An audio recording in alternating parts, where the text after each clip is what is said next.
is LBC. From Global, leading Britain's conversation, The Nigel Farage Show.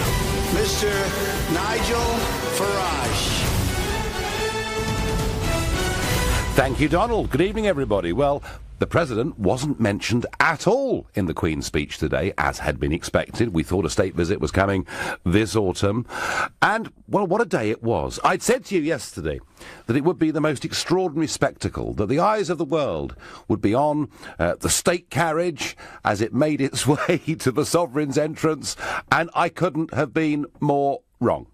Because for the first time since 1974, the whole pomp and circumstance element of the Queen's speech was considerably toned down. She didn't even wear the robes that she normally does. So it was a very, very much reduced and toned down Queen's speech in that way. But it was also a remarkable Queen's speech, not for what was in it, but for what wasn't in it. And I've sort of been wondering, I mean, if you're one of the 13.5 million people that voted for a Conservative manifesto, I wonder how you're feeling this evening, because, the changes to school meals, well, that wasn't there, but it had been in the manifesto. The changes to welfare and social care, albeit very controversial, they, of course, weren't in the Queen's speech. The pension reforms that were being talked about, that wasn't in the Queen's speech. Grammar schools, something that I've campaigned for 20 years, and I genuinely thought we would see a push for grammar schools. That wasn't in the Queen's speech. And perhaps some of you living in the country would have voted Conservative because you thought that there might be a free vote in this Parliament on fox hunting legislation, and that wasn't there either. So there are, I think, likely to be a lot of Conservatives thinking, golly, what did we actually vote for? Well, there were 27 proposed new pieces of law, 8 of which concerned Brexit, and this Queen's speech, unusually again, wasn't for 1 year, as we normally expect, but actually for 2 years. I have to say, I thought the whole thing was pretty unexciting. I thought the Prime Minister did seem somewhat diminished by recent events, including, of course, the election. Perhaps the highlight of the whole thing, as Black Rod summoned the House of Commons to go across to the Peers' chamber to listen to the monarch, perhaps the highlight came from the veteran beast of Bolsover, Dennis Skinner, who said, we better get a move on. The first race at Ascot starts at 2:30, which I think was certainly the most humorous part of it. But I have to say, there are things that I would like to have seen in this Queen's speech, particularly in areas such as counter-terrorism, where, frankly, the wording was pretty vague, it seemed to me. But I'm asking you, what would you have liked to have seen in today's Queen's speech? And perhaps you're with me on grammar schools, I don't know. If you are, call on 0345 6060 973. Maybe you were hoping for a free vote on fox hunting. In that case, text me on 84850, or frankly, well, within reason, any suggestion you want that you think might have been a constructive thing for this government to do over the course of the next 2 years, then you can tweet me on @LBC, not forgetting, of course, the hashtag Farage and LBC. And as ever, you can watch us live on Facebook by going to LBC's Facebook page now. Simon in Stockwell, what was missing for you in today's Queen's speech, or was it the complete package? Oh, good evening, Nigel. Pleasure to speak to you. What was missing for me was a problem that's been brewing in this country for years and years and years: safety of the public from terrorism. Yeah. Now, unfortunately, I think the last incidents in this country, I hate to say it, are just a start. I don't like to be a doom-monger, but what I want to see is us, the public, who pay for the army, who pay for the secret squirrels, them ones who follow these people. Apparently there's 20 of them following it, and this is all coming out of taxpayers' money. I'd like to see us, the public, when we get on the train, if they've got not enough armed police, they'll have to put the army. They'll have to put a single unit army person, because at the end of the day, we, the public, we are paying for our protection, Well, Simon, what the Queen's speech said is that they would do whatever it took in terms of giving our police force and our services the powers that they need to deal with counter-terrorism. That is what the Queen's speech said. But then kind of, Simon, it says that sort of thing every year virtually, doesn't it? And I'm a little bit with you on this. I think, given... And don't forget, we've had the incidents here, but don't forget, last night at Brussels Central train station, there was an incident. There was an incident the day before that in the Champs-Élysées, and an incident the day before that in Italy. So some kind of terrorist attempt, albeit mostly by lone wolves, but some kind of terrorist attempt is now, I regret to say, Simon, almost becoming a daily occurrence on the European continent. And I'm with you. What specifically, Simon? So you would like to have seen a commitment to using the army a bit more who are trained to use firearms? Nigel, I was in Paris 3 years ago, and I've got to tell you, I love France as a country. There's people from a lot of French people who don't even go to Paris. Now, is this the way we want London to be? Because I can tell you now, I was on the tubes today. There was no... I travelled from... I must have done an 18-mile journey. I had to go somewhere. Yep. I had to change a couple of times. I never saw one policeman. I never saw one army personnel. I walked through barriers that were open. I mean, is that top security? I mean, in the end of the day, it's all very well the politicians being guarded and then being... I'm talking about the public. I think we need to get boots on the ground, no matter what way they do it. The thing is, if there's 20 of them following these jihadists around, we, the public, we should demand protection. And as I said, I was in Paris 3 years ago. I've seen how bad it can get, where people are actually... there's French people, and I have to say, Simon, scared to go to Paris. You do have a point about Paris. I'm afraid Paris really has gone very seriously downhill. And yes, I've heard lots of French people, particularly when I've been in Strasbourg, saying how sad they are to see what Paris has become. Any French listeners, particularly those here in London, who disagree with that and still think Paris is fantastic? Well, Paris is still fantastic. It's just there are parts of it that don't feel very safe. Simon, thank you for your call. Simon thinks the counter-terrorism should have been a lot tougher, and I must admit that is probably my main take out of today as well. Kassam in Mill Hill, come on, what about the Queen's speech? Did you enjoy it? What I enjoyed most about the Queen's speech was what she wore. She wore the EU colours, sort of encouraging unity, sort of inspiring, all people. You don't really believe that, do you? Oh, I believe that every day of the week, seven days a year. I'm telling you that right now. Hang on. Whoa down there. So, OK, I know. Now, this, of course, is the biggest hat week of the year, because it's Ascot. It's Royal Ascot, which started yesterday, and I was supposed to be going tomorrow, but I've had to scrap it because I'm going to the European Summit. And, of course, all the newspapers every week are looking for the best hats, and years ago there was a woman called Mrs. Schilling, and what she wore would often make the front pages. So I get, Kassam, that it is a hat week. And for those that have got no idea what Kassam is talking about, well, the Queen wore a blue outfit. She didn't wear the ceremonial robes, as I mentioned earlier, and she wore a blue hat that had 5 yellow... well, what would you call them, Kassam? Stars? That's what you think, isn't it? That's what you think. So Kassam thinks that she wore the EU flag on her head as a sign that Brexit's been a disaster, and that's exactly what Guy Verhofstadt, the European Parliament Euro fanatic, thinks as well. I've said to Verhofstadt on Twitter, and I say to you, Kassam, I think that's just wishful thinking. Wishful thinking, you might think, but I believe that's completely wrong. It's a fascist statement, if anything.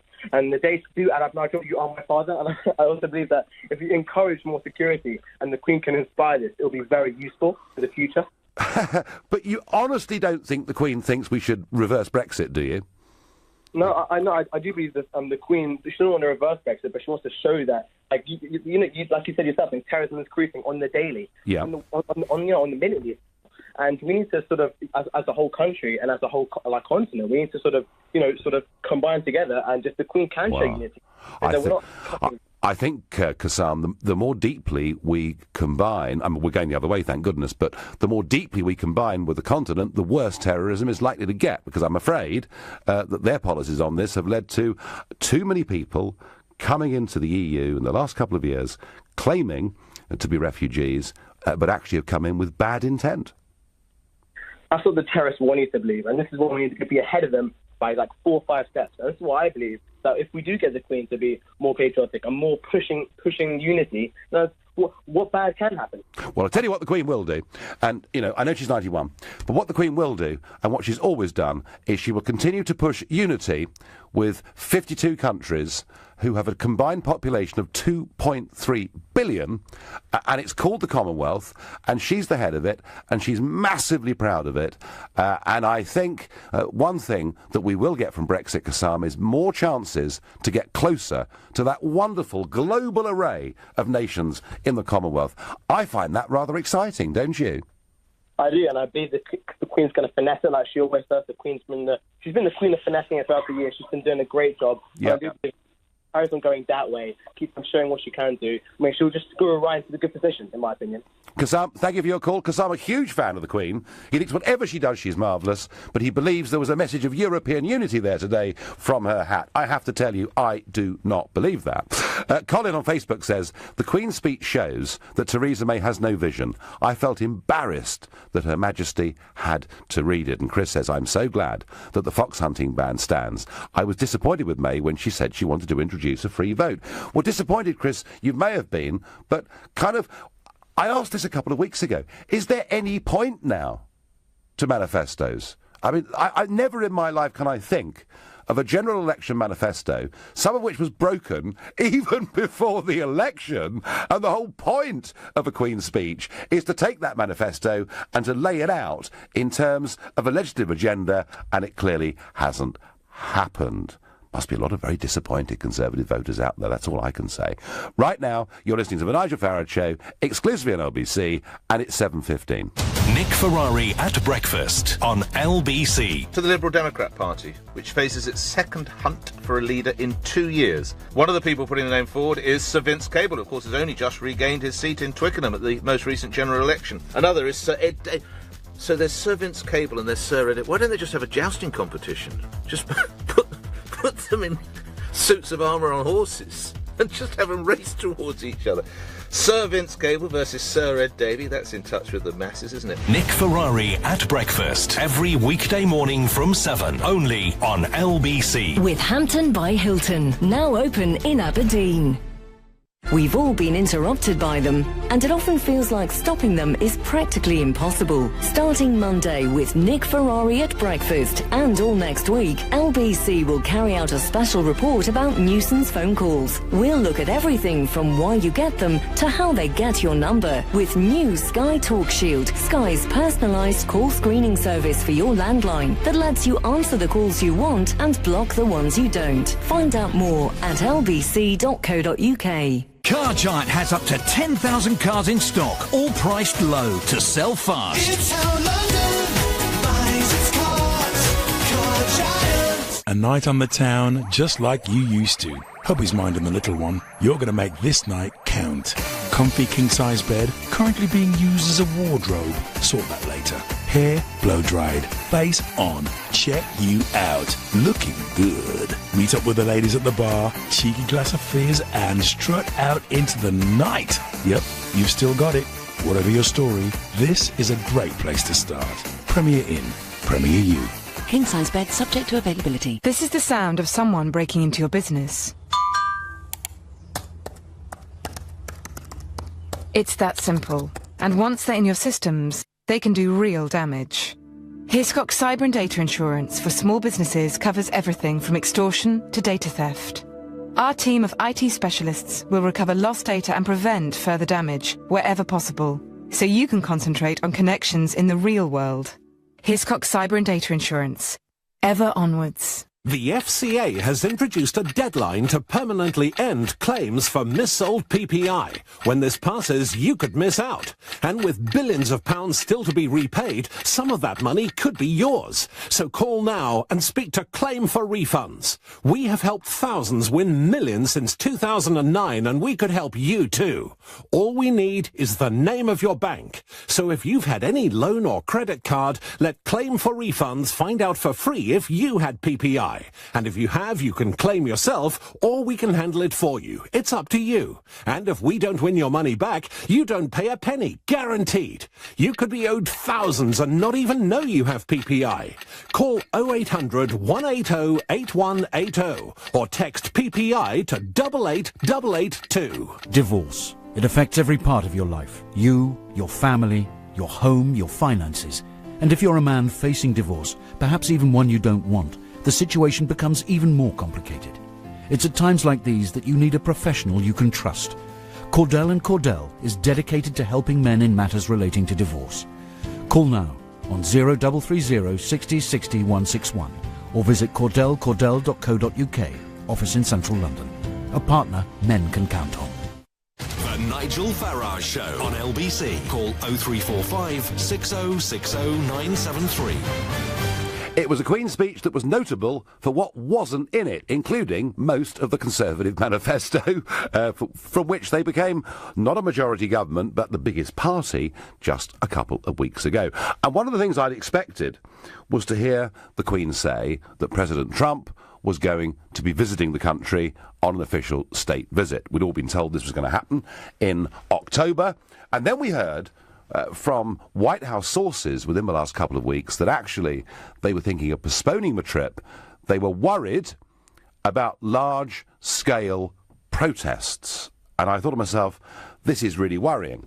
You know, we cannot get to the stage where mob rule, you know, stops a foreign leader coming to our country. So I was concerned that the Trump visit wasn't there. We heard that the King and Queen of Spain were going to come, but we didn't get anything about President Trump, and I really hope that President Trump does come to this country because he is a key component of where we go post-Brexit. America offers us some big opportunities. Boris Johnson has cheered me up a little bit, well, he often does, and he said on Sky News, the visit will go ahead, believe me. The formality is you cannot put the date of the President's state visit into the Queen's speech until it has been actually agreed. Well, Boris, you may be right. I expect Donald Trump will come. I know next month he's going to be in Poland. He's going to be in Germany. So perhaps he'll come not on a state visit. Perhaps he'll come to meet Mrs. May or whoever the Prime Minister is in a few weeks' time. But I'm asking you, what would you like to have seen in this Queen's speech? Because frankly, other than a lot of bills about Brexit, which is pretty natural given the next 2 years, there wasn't really very much inspiring there. Jason in Hornchurch, what would you like to have seen? Hello, Nigel. A pleasure to speak to you. Good evening. I would like to have seen basically your full guns blazing for fracking. Fracking? Fracking. Yeah.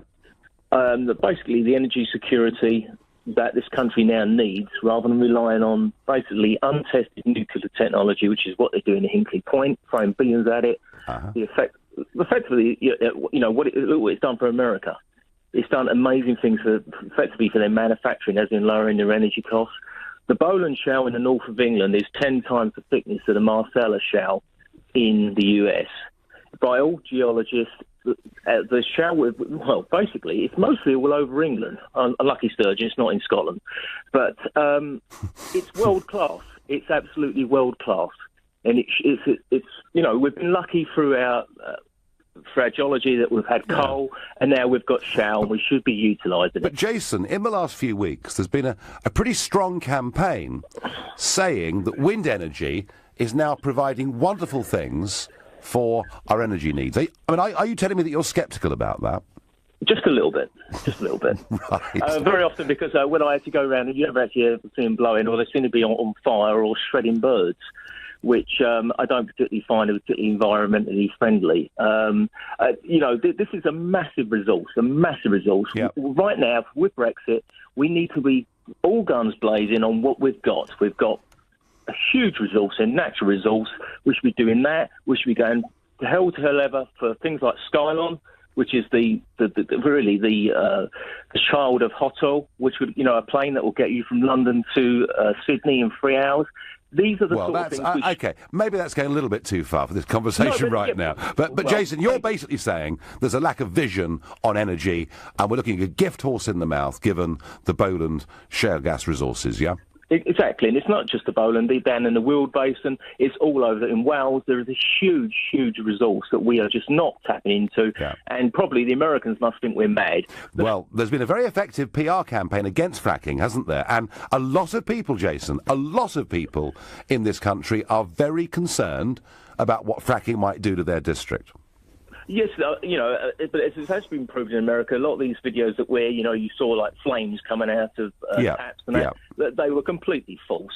And very often these places that had this problem for all time, from the point that they actually had a tap going, purely because of the geology actually of that particular area, particularly in Pennsylvania. As I say, it's just this, we have really got to utilise what we've got. If we're going to survive, because there's no doubt about it, the French and the Germans are going to try and hurt us.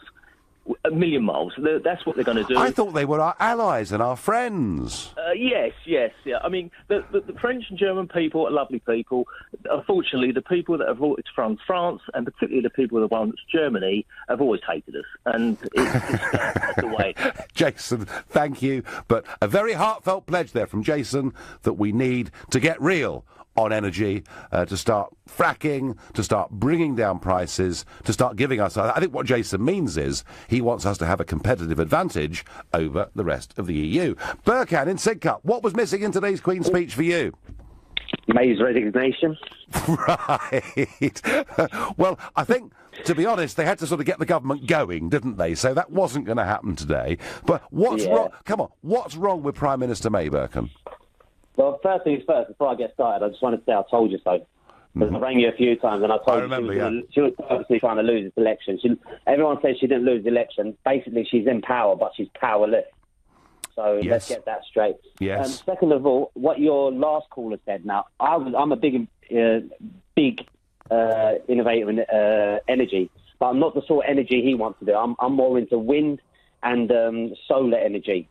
And I think China right now are doing such a great job. They're going to be running the world soon with it. I mean, taking us out with Trump especially, taking America out of the Paris Agreement. I think China now is leading the world in electrical and wind and solar energy. But Burkhan, it all sounds lovely until you realise that with wind energy, there is massive, huge, vast taxpayer subsidy. Maybe so, but to be honest, the real reason why people don't want to go solar and wind is because the bankers can't put it on the market. They can't do it per barrel or per whatever they do with the oil and other things. I tell you what, Burkhan, I think with wind energy and with renewables, forget the bankers, I think what you've seen with that is one of the greatest transfers of money from poor people to rich people that we've seen in our lifetimes. Landowners earning thousands of pounds a week, or even a day in some cases, for simply siting these wind turbines on their land. And who's paying? All of us, through energy bills, domestic energy bills, that by 2020 will be 20% higher than they should be because we're giving money to the rich. How does that economically make sense? Well, you sort of just nailed the head on the argument there. So, but what I can say is maybe it can help us with that. Instead of paying people that own the land, the government should buy the land. And instead of us paying X amount of money to energy companies or making extortionate fees, maybe we should put it towards the government who can make the money and pay off the deficit. Well, maybe. I mean, Burkhan, you were right. You did see, before the election, that she was in trouble. What else would you like to have seen in this Queen's speech, barring her resignation? Well, I think me and you both want to see that. But one thing I would like to see is, actually, I just don't want to see anything but her gone, to be honest. I really think she's weak. I think she's cowardly. I think she's hanging on to power like Sylvester Stallone in Cliffhanger. And I just don't believe she should be there. She just doesn't look like she wants to be there. I have to say, she did not look a very happy bunny today, did she? No, I agree with you. Burkhan, as ever, hugely entertaining, and I thank you. The Queen's speech, I wanted to hear fair deal for those who have done the right things all their lives. Josie, ex-teacher, robbed of state pension for 6 years, unacceptable waiting times for cancer ops, and chemo. I have to say, you are not alone, Josie. A lot of women feel like that, particularly given what happened on their pensions. Hi, Nigel. I would like to have seen a reduction in the foreign aid budget to put back into our essential services, says Val. Val, I suspect that would pick up quite a lot of support. Glad to see she dropped her plan to reverse the Hunting Act.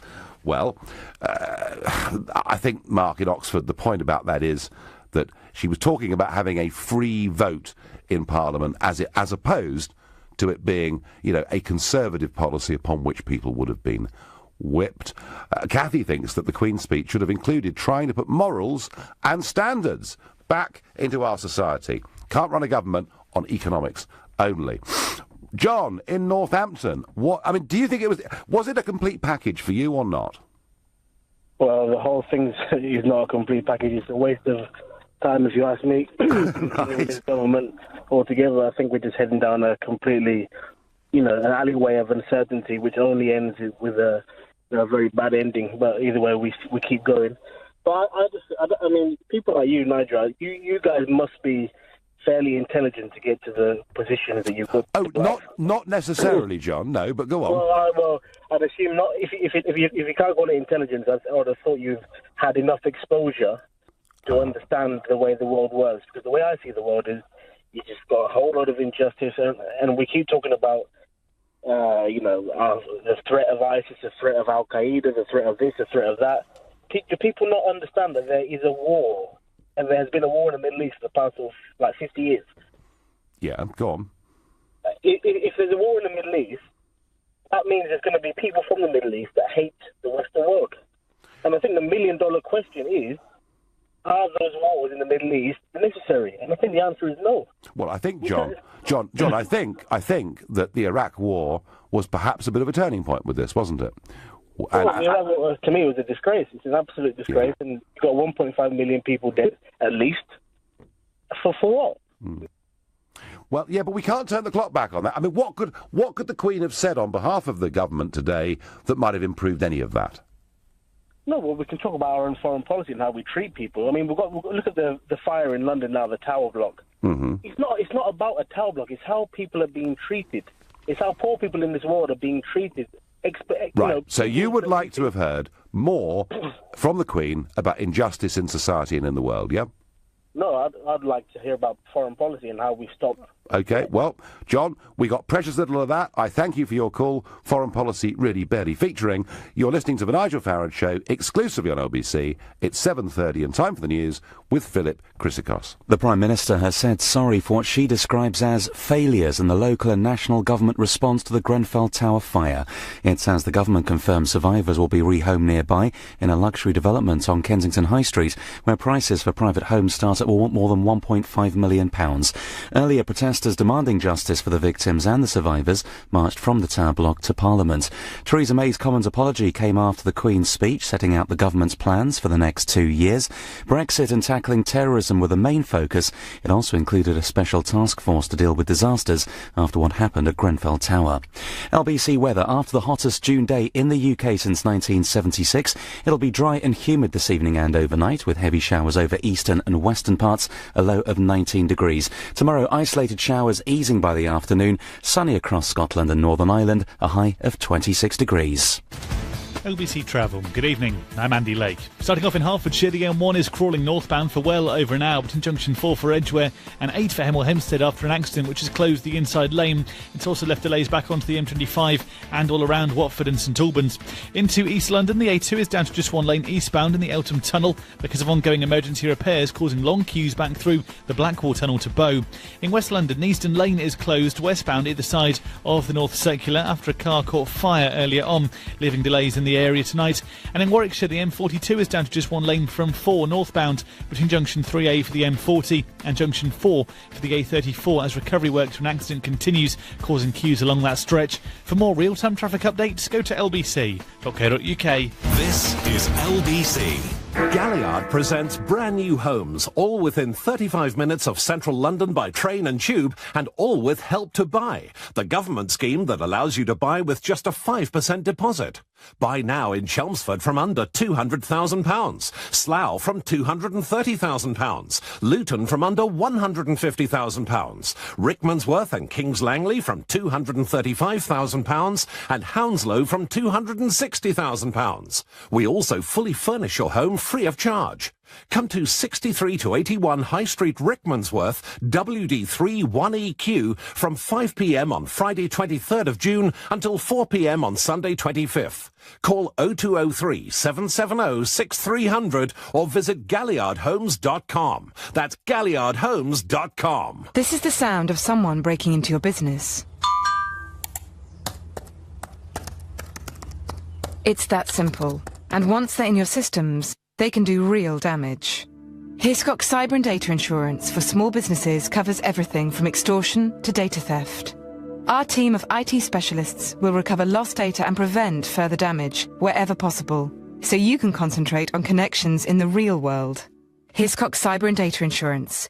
Ever onwards. I've broken down, Churchy. Cars like me belong in the fast lane, not the hard shoulder. Oh, yes. Oh, now I'm really going to blow a gasket. No. Don't end up stranded when you break down. Churchill offers new motor customers free breakdown cover. Oh, Churchy, my knight in furry armour. Oh. Churchill. Depend on the dog. First year free breakdown service provided by Green Flag, roadside only, new business policies only, excludes NI, underwritten by UK Insurance Limited, terms and conditions apply. Moving house, nightmare. I need a plasterer, plumber, electrician, builder, painter, locksmith, gardener, and somebody to move my valuables, the drinks trolley. Relax. It's Trust a Trader. They have all the tradespeople you can think of, reputable and reviewed, so you always get a job well done. Well done, me, I say, for getting it all sorted. I shall reward myself with a cheeky tipple from the trolley. Chin chin, pass me the gin. Visit trustatrader.com. This is LBC, the Nigel Farage Show. Call 0345 6060 973. Text 84850. Tweet at LBC using the hashtag Farage on LBC. Well, today's Queen's speech was a pretty uninspiring occasion, and I'm asking you, what would you like to have seen in it? And I have to ask that question because there wasn't really very much in it. Quite a few bills about Brexit, obviously, because that will be very important over the course of the next few years. Vast chunks of the Tory manifesto not appearing at all. I was disappointed that the commitment to grammar schools had been dropped. I was very disappointed not to see some stronger measures and language about counter-terrorism, which I think is very, very important. But generally, not one of you, not a single one of you, has phoned in, texted, tweeted, or Facebook messaged to say you think it actually was a terrific Queen's speech and this government has got off to a rip-roaring start. 0345 6060 973 if you think today's Queen's speech got it about right.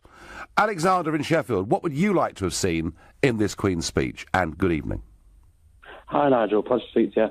Well, I've been listening to the show, and I have to say, was we expecting anything less from this Queen's speech? I mean, the manifesto was probably the worst Conservative manifesto that has been published in my lifetime. It is comparable to Foot's election manifesto in 1983. I mean, it was awful. She abandoned the ideal of home ownership. So I was happy she included the promise to bring back grammars, but that's been completely abandoned. But that's been shredded, Alexander, isn't it? It has. I mean, this Conservative government, really, can it call itself Conservative when it is really a Blairite, a blue Blairite government in disguise? I mean, that there was nothing Conservative about the Queen's speech that was written today. Do you know what? It's funny you say that, because I think on the Tory backbenches there are quite a lot of mutterings going on. Are we really a Conservative party at all? So there is a lot of that going on. I mean, how long do you think? I mean, do you think she's going to survive as Prime Minister? Well, it's funny that you say that, Nigel, because I've been hearing a lot of mumblings with the local membership and the Conservative voters that I am quite familiar with. I think that... So let's just get this straight, Alexander. You're an activist in the Conservative Party, are you? Well, I am a member, yes, and a voter, but I don't really get involved in the activism. All right. But I am quite familiar with groups within the party, and I feel like she will stay in for Brexit, But once the Brexit negotiations are over with, I think that she'll be out the front door. Right. Alexander, a disappointed Conservative, thank you. I think there are going to be quite a lot of those out there somehow. Alison says, Nigel, I would like to have seen the return of grammar schools. Their standard of tuition brought out the best in pupils at all levels. Maybe the Queen knows something, that the 5 stars on her represent the 5 founder members of the EU. This time next year, they will be the only ones left. It wasn't 5 founder members, it was 6. Anyway, there we are. People having fun with the Queen's hat today. Laura in Cromer, what was missing, or was it brilliant? It wasn't brilliant. Certainly wasn't brilliant. Right. I think that it would have been really good to see something on bringing the country together. I don't think I've ever experienced it so divided. So you've got Leavers versus Remainers, the old versus the young, the rich versus the poor, the left versus right, in a way that I've never experienced in my lifetime. And, you know, she stood outside Downing Street when she became Prime Minister talking about unity, and she campaigned on various strange things, including apparently at some point unity, but then there was nothing about it. Well, I mean, Laura, you could argue that in the mid-1980s there were some pretty strong divisions in the country with, you know, miners' strikes, etc. So I don't think it's... I remember the 80s. I'm quite old. And I didn't want to ask. And I have genuinely never experienced division like this on so many levels. Yeah, sure, the miners are striking, the print unions are striking, and, you know, and there was a lot of stuff going on. But communities were held together in a way, families were held together in a way that I'm not seeing this time around. I'm just seeing an awful lot of anger, and it's not even people just on the losing side who are angry. So, you know, kind of after the referendum, there was an awful lot of anger from Leave voters still, and an awful lot of anger and sorrow from Remain voters too. But now, you know, kind of this time around, people are, you know, after an election, we usually all go, oh God, you know, didn't get the result we wanted, or did get the result we wanted. That's the point about democracy, Laura. Democracy is supposed to be that safety valve that you say, yay, we won, or boo, we lost, but we'll win next time. And yet that isn't quite happening, is it? Because people on the losing sides here don't seem to me to be satisfied with the democratic process. I think, I'm not sure it's as simple as that. I think that's quite a binary way of thinking of it. I think more that nobody's happy with anything that's happening. And I think that it's very easy to blame something like being in the EU or having a Tory government or something like that. But I think there's something deeper going on within the country. Because if you look at it, if you look at kind of the best-selling books in the charts and all of the things that people are talking about lifestyle-wise, it's all about mental health, well-being, trying to be happy. And it just seems that nobody is happy, and I don't think anyone's addressing those deeper root causes. Laura, to be fair to the government, and you know, mental health did get a specific mention in the Queen's speech today, and it is going to be bolstered and boosted. So perhaps that's one thing that you can give a cheer for. Is one good thing. I mean, I don't think she went far enough in terms of not talking about learning disabilities and the disparity in employment, which was part of the manifesto. But I think it's deeper than that. It's great that the mental health will be treated, and it's great that they will, you know, because I'll put it on a par with physical health. But I don't think anyone's looking at why there are so many mental health problems, and it is because we are an incredibly unhappy, divided country, you know, in part. And I really think that the only way forward, sure, we're leaving the EU, that's fine. But I think the only way forward now is to kind of get for them to get the Brexit stuff done, but to find a way of bringing the country back together. Okay, Laura. No, you made your points very well, and Laura's saying how divided the country is in many ways. Well, of course, today was supposed to be the day of rage, as you know, and a march came through central London, down Whitehall, into Parliament Square today. Their numbers were not that great. They did lie in the road and stop the traffic. There was some violence towards a police officer, but perhaps this did not happen on the scale some had feared. Though, on July the 1st, this is planned to happen in a much, much bigger way. And I've been quite critical over the last week of the Shadow Chancellor, John McDonnell, calling for 1 million people to take to the streets to bring down the government. And I repeat the point I just made to Laura in Norfolk. The point about elections is you might not like the result, but you accept the result. We have elections to stop us being violent. Maybe the reason that the crowds of protesters weren't that big today is that it was the hottest day in London since 1976. Perhaps it was simply too hot for the trots. Charles in Birmingham, what would you like to have seen today in the Queen's speech? I would have liked to have seen the freeze pay off National Health workers removed, so my partner works for the NHS would get a decent salary. Yeah. Because she works in the mental health department side. And let me tell you, her saying this mental health is the biggest load of rubbish I've ever heard. Because my partner's just finished a 6-week course, and she's just finished her exams, so she can take blood, so they don't have to pay the nurses to come in and take it, and she doesn't get any extra money. And that's what they do in these places. They cut staff, but other people have to take the courses so they can replace them for nothing. Well, what do we do, Charles? Do we just keep pumping money into the NHS? No, what I'd like to see the foreign aid budget completely gone for 2 years. Right. And all the debt we've done, all these hospitals on high finance, pay them completely off. Yeah. Get rid of all the finance on all the hospitals. Do you mean free up all the money? By that you mean these dreaded PFI deals that were done in the late 1990s? Yeah. Yes. So then the hospitals are not using some of their budget to finance all this finance, which is what happens. That's what people don't understand in NHS.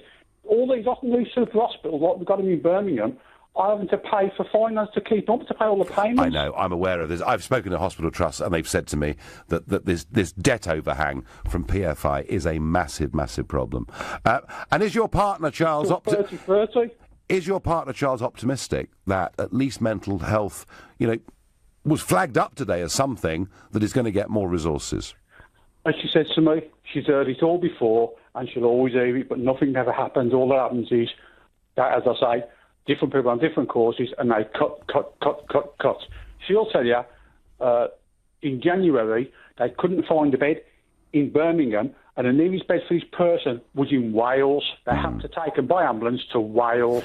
Can't be good. Charles, thank you for your call. Charles, pretty cynical, but really not much was done there for the health service at all. Roger on Facebook agrees. Dennis Skinner got it right, that they've got to get the skates on. The first race is at 2:30. Skinner coming out with some top marks, I think, for today. And Jay says, people in this country need to be looked after, but sending endless amounts of foreign aid, particularly to rich nations, is wrong. A point just made by our last caller. There was a very strong commitment, folks, in today's Queen's speech that we will keep the foreign aid budget at 0.7% of our economy, just as David Cameron took us to in the first place. Right now, you're listening to the Nigel Farage Show exclusively on LBC, and it's 7:45.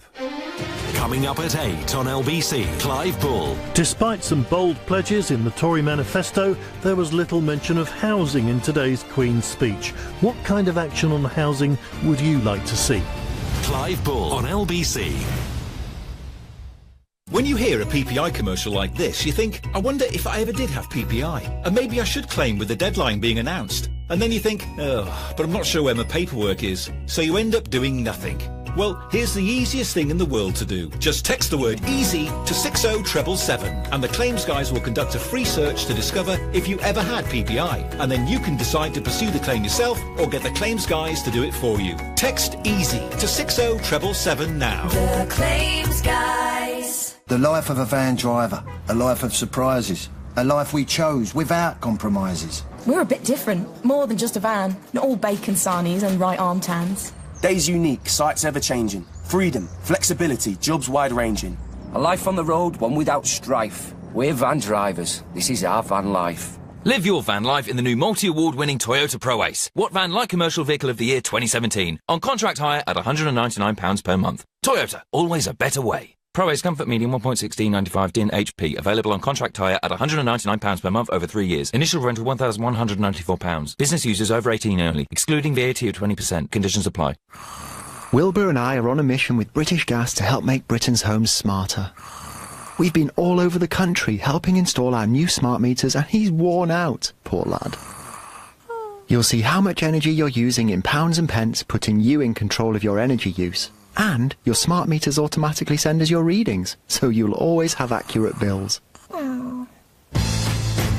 Join the millions already enjoying the benefits. Search British Gas smart meters, subject to eligibility. We book our holidays for great weather, sandy beaches and some relaxation. What we don't book is a bout of food poisoning that ruins the whole trip. You don't have to accept it if it's happened to you. Food poisoning is caused by poor hygiene at the resort, and Sick Holiday have helped over 10,000 people last year alone successfully claim. If you've been sick on a package holiday in the last 3 years, just click sickholidayradio.com or text SICK to 66777. That's 66777. Love your skin, love your hair, love your nails. Perfectil delivers nutritional support from within, including zinc, to help you maintain normal skin, hair and nails. Perfectil, the science of beauty, from Vitabiotics, the UK's #1 vitamin company. From Boots, pharmacies and Vitabiotics.com. The Nigel Farage Show on LBC. Call 0345 6060 973. Well, the Queen's speech is not getting much positive reaction, and I've been putting out a big plea. Please tell me there was something good about the Queen's speech. And Tim in Lewisham says, I think you'll find there are a lot of very relieved Conservative voters out there. No dementia tax. Well, that's possibly true. Oh, and I like this one. Nigel, I think it was a great Queen's speech, and there is hope for me yet. Jeremy in Islington. Very good. OK, and as usual, on Trump, I'm getting zero support, which is exactly what I would expect. It's not the mob rule delaying Trump's visit, Nigel. It's his own thin skin, says Simon. And Phil says, protesting is not mob rule, it is a right. It sums up Trump's insecurity. He doesn't like to hear that people don't like him. Phil, I think he's got a pretty good idea of that already, and I'm not sure he's that bothered. I suspect that one of the reasons they're concerned about protests is he doesn't want, he doesn't want to embarrass the Queen or the government, but ultimately we can't be put off by the threat of protests. We are. Yes, it may be a right to stand up, and to protest, but it's not a right, I don't think, to go against the results of elections. And that's what we've seen since Brexit and since the election of Trump. And I think we're beginning to see a bit of that here too. A result in an election, even though it's inconclusive, but it is a result. And there seem to be some on the Labour side who are behaving as if they'd won and they've somehow been robbed. And the arithmetic simply doesn't back that up. Robert in Dulwich, what would you like to have seen in today's Queen's speech? Hi, Nigel. A pleasure to speak to you. Look, the reason I think that keeping the grammar schools is so important is precisely because we have dummies who are being produced in our education system and who are going on to work at the BBC or in government or in... Right. No, I mean, like you say, they don't understand that they've actually lost an election. They don't understand that when you undermine democracy and you turn your country into banana republic, then you are going to be in a much worse state. You may not like a result, but you should respect that result. Now, we in the 60s in this country, we moved away from the sciences and we went on the humanities, my boy, and everyone in Whitehall was a humanities or a PPE. And of course, we all forgot that it was the Victorian engineers who built this country and made it great, X, Y, Z. Look, in Singapore, they are #1 in mathematics.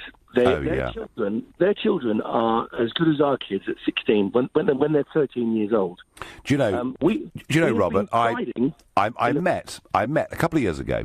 I met an American called Jim Rogers. He's a multi-billionaire, I know. Phenomenally successful, and makes big predictions about the global economy. And he'd moved to Singapore and had set up home there. And I was chatting with him over a cup of tea, and he said, my daughter is 14. And she comes home from school in Singapore, and I can't help her with the homework because it's too advanced for me. So that was the endorsement I got for the Singaporean education system. I was in the market for 23 years. I am actually studying to get my PGC as a teacher, and I'm going to go to Singapore because I look at a country that, I mean, everyone's moaning about public services and resources, and it's desperate. I actually spent a year as a teacher a few years ago. Every public service is under strain. The police, the teachers, the nurses, the doctors. But the one thing you're not allowed to talk about is the number of increased demand, the number of increased people who have come to this country. Sure. We can't debate that. I'm half Caribbean, right? Yeah. And I get called racist if I bring it up. Do you know, Robert, I've tried. I remember the leaders' debate I did back in my 2015 general election. We talked about housing. And they all said, we're not building enough houses. And by the way, houses barely got mentioned today in the Queen's speech. We're not building enough houses. And I said, well, it's very difficult to build enough houses if, because of open-door immigration, you haven't got a clue what your population's going to be. And I mean, I was shouted down, Robert, for what I thought was logic. But back to the Queen's speech and the point, do you think that the introduction, the opening up of more grammar schools across this country would have been a good thing? I absolutely think so, and I tell you, it's not just because I think it would lift standards in those schools, but I think it would lift them across the board. And I know you're under time pressure, but I'll tell you very shortly why, very quickly why. Go on. British educationalists have got the government over a barrel, and they are so left-wing, it's unbelievable. They ignore the results of our slide in the international rankings. 22 years in a row we've gone down compared to other countries. And what would happen with the grammar schools, we would show that there is another way to do this, a better way. Robert, what is our current global ranking on education? Well, we're number 27 in maths. We're below Romania. Wow. Well, Robert, you've made your points beautifully. You've had lots of time. I thank you very much indeed. Foreign aid should be scrapped, screams a text that I get. Jean says on Facebook, ID cards for all, an end to postal votes except for the elderly and disabled, proportional representation, deport non-patriots. See, Jean, that was all quite logical until we got to that last point. People are allowed not to be patriotic, are they not? Now, I'm going to ask Edward in St Albans. Edward, come on, I must have a caller who thinks today was a great success. Well, first off, thanks for letting me on the show again. 3 straight days, putting St Albans on the map. You're doing very well. I don't know how, but you are.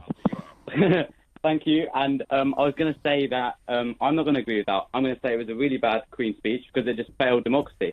It was against what people voted, and it was sort of an unfair interpretation of the manifesto. Well, that's not the Queen's fault, is it? That's Theresa May's fault.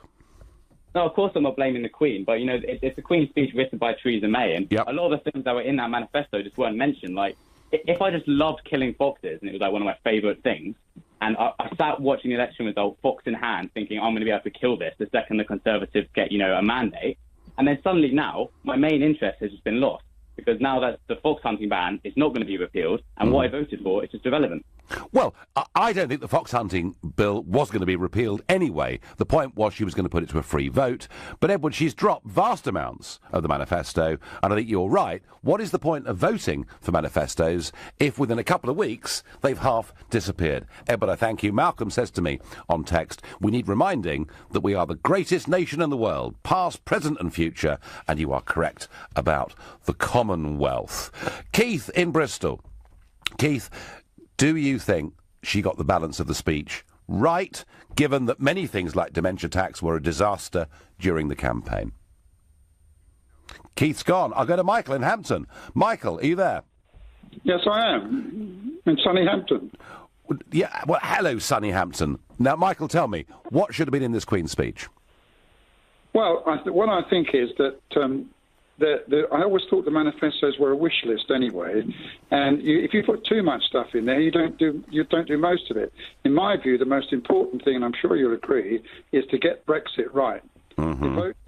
Devote all of the time, the civil servants and the government, to getting that right. Once you've got that right, then you can look at the other things. Well, that's my view. I'm sure. And on that basis, Michael, given of the 27 proposed bills for the next 2 years, 8 of them were about Brexit. You could argue that Brexit was front and centre, yes. Yes, that's what we want.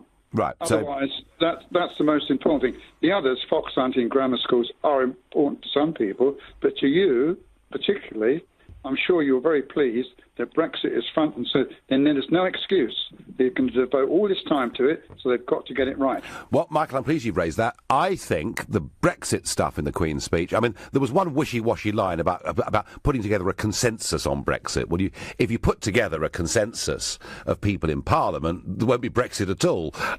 But generally, Michael, the bills they're proposing, it sounds encouraging. I would agree with you. Thank you. Yeah, and I know that because I'm a UKIP boy. I came to see you in Gravesend, so I'm not a great supporter of Mrs. May. No. But but from what you fought for, and what everybody else voted for, 78% of the people wanted immigration. And this will cover that if Brexit is done properly. If Brexit is done properly, and if we got the guts to do the right things afterwards. Michael, I thank you. Keith in Bristol, you're back. You've got 40 seconds to make your point, Keith. What should have happened today in the Queen's speech? I'll be very quick now. I didn't really want to speak about that. I want to. Go on. I come from. I want to go back to the referendum night. I've been trying to speak to you ever since then. Right. Well, you're on now, Keith. You've got 30 seconds. I want to take you back to just after when you said. When you thought you were going to lose this referendum, you said we'd have to have another referendum. No, I didn't. And yes, you did. No, I didn't. I heard you. I actually heard you. No, you didn't. No, you yes, didn't. I did. No, you I didn't.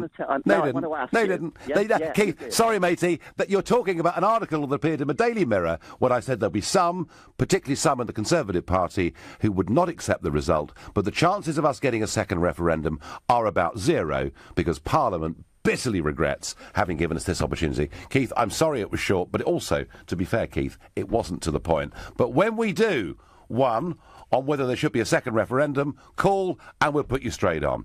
OK, my final thought on this is I would like to have seen much more on counter-terrorism, not just vague words. A small cut in the foreign aid budget could lead us to being able to arm our 120,000 police officers, at least with tasers. Had that police officer on London Bridge had a taser, he'd have stopped the three of them in their tracks and Borough Market wouldn't have happened. That's what I'd like to have seen. You've been listening to the Nigel Farage Show here on LBC. I'm back tomorrow from 7. Coming up at 10, it's Ian Collins, but up next, it's Clive Bull. Nigel, thank you, and we're going to continue this conversation about the Queen's speech, but looking particularly... Is LBC from Global, leading Britain's conversation. The Nigel Farage Show.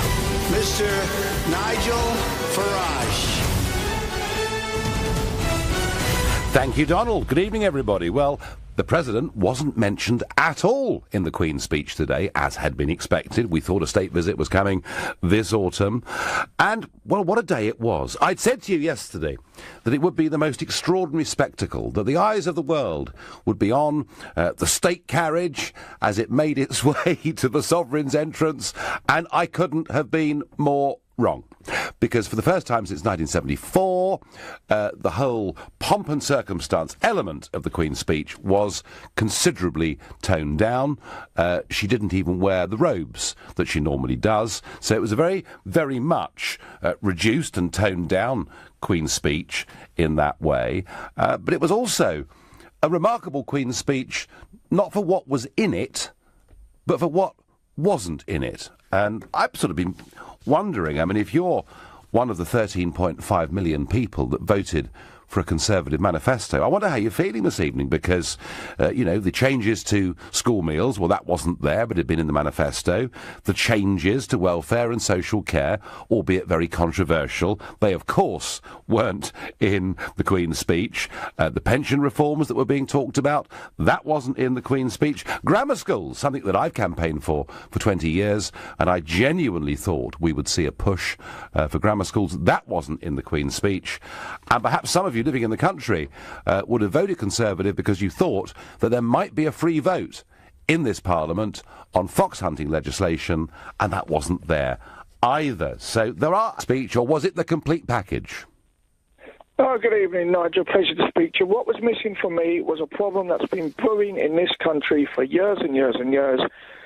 Safety of the public from terrorism. Yeah. Now, unfortunately, I think the last incidents in this country, I hate to say it, are just a start. I don't want to be a doom-monger, but what I want to see is us, the public, who pay for the army, who pay for the secret schools, you know, them ones who follow these people. Apparently there's 20 of them following it, and it's all coming out of taxpayers' money.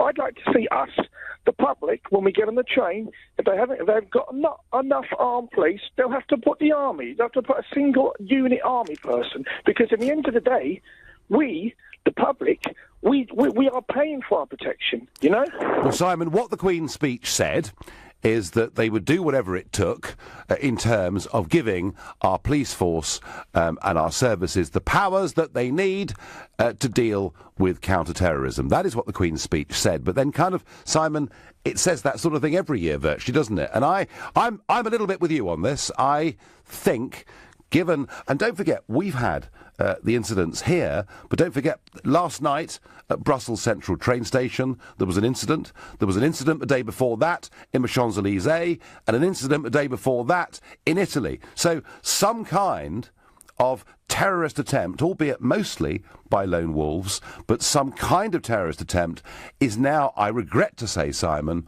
almost becoming a daily occurrence on the European continent. And I'm with you. What specifically, Simon? So you would like to have seen a commitment to using the army a bit more who are trained to use firearms? Nigel, I was in Paris 3 years ago, and I've got to tell you, I love France as a country. There's people from a lot of French people who don't even go to Paris. Now, is this the way we want London to be? Because I can tell you now, I was on the tubes today. There was no... I travelled from... I must have done an 18-mile journey. I had to go somewhere. Yep. I had to change a couple of times. I never saw one policeman. I never saw one army personnel. I walked through barriers that were open. I mean, is that top security? I mean, in the end of the day, it's all very well the politicians being guarded and then being... I'm talking about the public. I think we need to get boots on the ground, no matter what way they do it.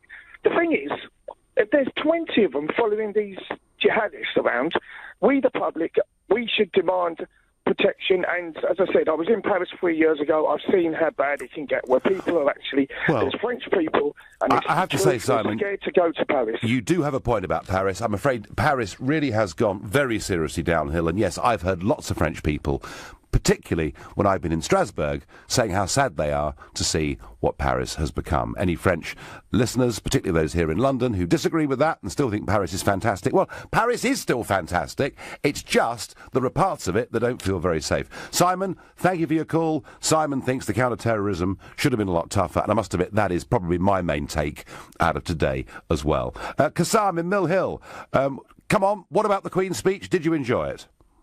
What I enjoyed most about the Queen's speech was just what she wore. She wore the EU colours, sort of encouraging unity, sort of inspiring, all You don't really believe that, do you? Oh, I believe that every day of the week, seven days a year. I'm telling you that right now. Hang on. Whoa down there. So, OK, I know. Now, this, of course, is the biggest hat week of the year, because it's Ascot. It's Royal Ascot, which started yesterday, and I was supposed to be going tomorrow, but I've had to scrap it because I'm going to the European Summit.